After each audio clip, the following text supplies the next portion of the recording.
Hello everyone, my name is Jamin. Thanks so much for visiting my channel.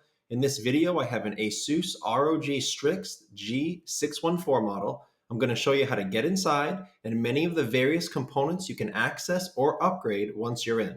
So first thing, power down your computer, make sure that it's off and unplugged from your charger.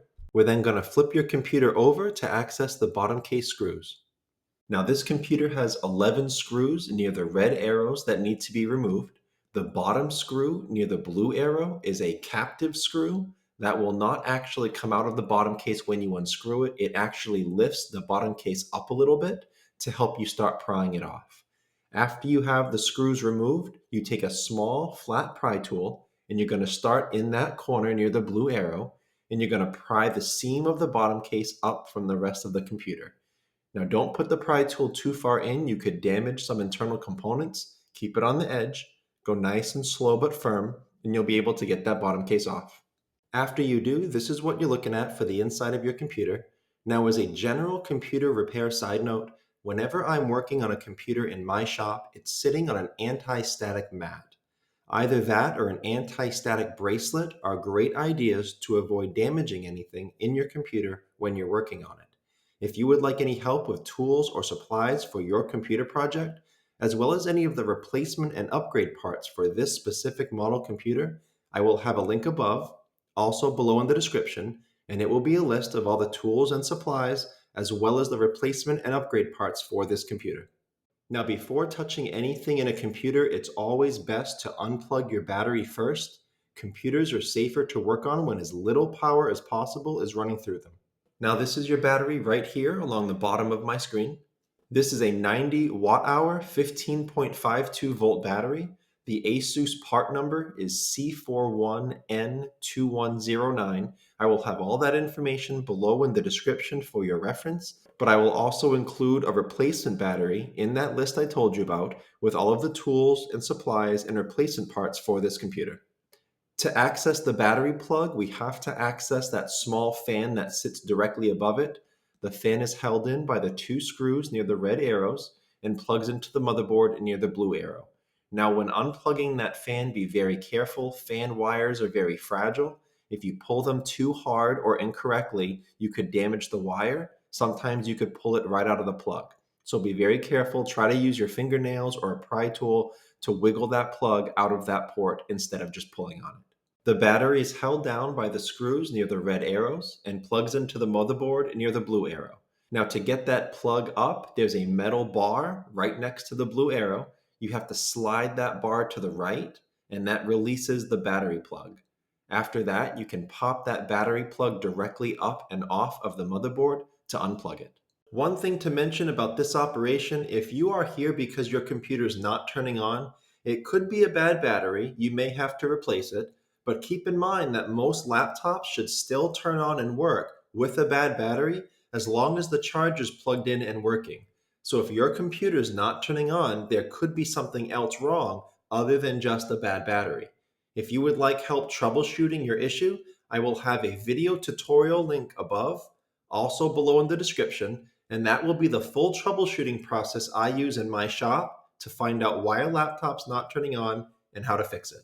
This black guard, noted by the blue arrow, sits on top of two SODIMM RAM ports stacked on top of each other. This computer takes DDR5 RAM at 4800 megahertz. I will have all the RAM information below in the description for your reference, but I will also include several replacement and upgrade options for you in that list I told you about with all of the tools, supplies, and replacement parts for this model computer. Now, the manual for this computer says that it takes a max of 64 gigabytes of RAM. However, because of the CPU, it may be able to take up to 96 gigabytes, many of your computers. And some people have told me that they are using 96 gigabytes in their laptop. So in that list, I will include two different options for 16 gigabyte sticks of RAM. They're very popular and they sell out. So hopefully with those two options, at least one will be available when you look at that list. I will also include a 32 gigabyte kit of RAM, which would be two 16 gigabyte kits, one for each port. I will include a 64 gigabyte kit, which would be two 32 gigabyte sticks, one for each port. And then ultimately, I will have that 96 gigabyte kit there too, if you want to try that. The way to operate RAM, you see two spring-loaded metal arms on either side of the RAM stick near the red arrows. The way to get the RAM out is you would gently pry those apart from each other, away from the RAM stick. The RAM will then release. It'll often pop up a little bit, and then you can pull it out of that port. To get the RAM stick back in, if you'll notice near the blue arrows, there's a long section to the plug and a short section. So you can only get the RAM stick in one way. You can't put it in upside down. Once you get it in, get it nice and lined up and flush. Make sure the gold section near the green arrow, make sure that's nice and even along the length of the port. Once it is, you just press down on the RAM stick and the metal arms will latch onto it and hold it in place. As far as storage, noted by the red arrows, this computer has two M.2 NVMe PCIe ports. They both take 2280 sized Gen 4 solid state drives. I will have all that information below in the description for your reference, but I will also include several replacement and upgrade options for you in that list with all of those tools, supplies, and replacement parts. I will have a 1 terabyte stick, a 2 terabyte, and a 4 terabyte stick to choose from. In addition to that, if you're looking for some larger bulk long-term storage, I will have a couple different external drives for you. One a solid state drive, one a hard drive. The way to operate the solid state drive is to remove that single screw on the end in the middle. The solid state drive will then release and you can pull it out of that port. Also keep in mind, if you are installing a new drive onto this computer, you may need to install an operating system onto it afterwards. I will have video tutorial links below in the description showing you how to do that. Also, be aware that if you're replacing a drive that has gone bad, it's usually possible to recover data even from those bad drives. I will have more information about that below in the description as well. This computer has two speakers as noted near the red arrows, and they are not actually screwed down. If you notice the colored rubber washers over those posts for sound insulation, that's all that's holding them down. So if you need to take them up or replace them, all you do is wiggle them right off of those posts and you can get them up. Now, the speaker on the left side of my screen does not plug into the motherboard itself. Instead, as you can see by the wires run near the bottom edge of the computer, the left-hand speaker plugs into the right-hand speaker, and that speaker plugs into the motherboard near the blue arrow. Couple things to mention about this. The wire that connects the two speakers, make sure that you run that the exact way it's seen here. If you're replacing it and you're putting in a new set, or if you just have to take those up for any reason, make sure you run those wires exactly as they're supposed to be. If you don't, they could pinch on something when you try to shut the computer and they could be damaged. Also, these wires are very fragile and thin. Make sure when you're unplugging it near the blue arrow, make sure that you're trying to manipulate the plug as much as possible with your fingernails or a pry tool. Try not to pull on the wires more than necessary. I will try to have a speaker replacement set for you in the description in that link I told you about with all of the tools and supplies and replacement parts for this computer. And as an extra side note, if you are having sound quality issues in your computer, if your sound is not consistent across different platforms, try updating your drivers first and trying to fix it that way before assuming that it's a speaker issue and trying an invasive repair like this. I will have a video tutorial link below in the description, also above in the video, and it will show you how to make sure your drivers are updated so you can rule that out first. There are two more fans in this computer in addition to that third smaller one we've already removed near the red arrows. They plug into the motherboard near the blue arrows. So as with most cables in a computer, please try to be careful when unplugging these fans. You can damage the wires, you can pull them right out of the plug.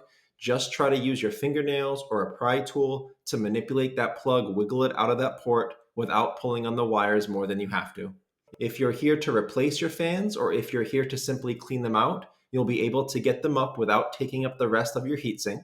If you want help with that operation, I will have a video tutorial link below in the description. It will be a tutorial in how to fix an overheating laptop. And one of the things it will show you is how to take apart your fans and give them a good cleaning. As far as the heatsink assembly itself, you can take it up by removing the screws near the red arrows. Take special note of the sticker on top of the screw near the blue arrow. That is a warranty void sticker. You may see these at various spots in computers you work on. What happens is that if the service center sees that that sticker has been tampered with, it usually voids part or all of your warranty. So check out your individual warranty, make sure the actual plan you have. Just be aware that that can void part or all of your warranty if it is seen that you've tampered with it. Another note with this heatsink, if you are taking it up for any reason, be aware that some of these models use liquid metal for their heatsinks and not the traditional thermal paste that you may be accustomed to. So if yours uses liquid metal, don't replace it with thermal paste. Keep using liquid metal. I will have a thermal paste option and a liquid metal option example in that list I told you about in the description with all of the tools and supplies and replacement parts for this computer. Another thing that I'll mention here are these ribbon cables that you may encounter as you try to move various components. You'll see one example near the red arrow. Those black clips that hold those ribbon cables down are very fragile and very easy to break. And if you break them, you're probably not going to be able to find a replacement, which means that your ribbon cables may never secure down well again. So when you're operating those, be very careful. The way to operate them is to use a small, very, very flat pry tool, slide it up in the direction of the red arrow underneath the black clip. You then gently pry it up to release the ribbon cable. The clip will open like a book cover. It will open on the end of the red arrow, and its hinges are on the upper end near the blue arrow. And once you open that like a book cover, you'll be able to slide out that ribbon cable. And then I always put down that clip so it doesn't get caught on anything because, again, you really, really don't want to break those. But that's the end of the video. I hope it was helpful. If you have any questions, check out the FAQs below in the description. It could save you some time getting an answer. If you do need to leave me a question or comment, please feel free. I do try to get to those a couple times a day at least. Thanks so much for watching, everyone. I look forward to seeing you on my next video.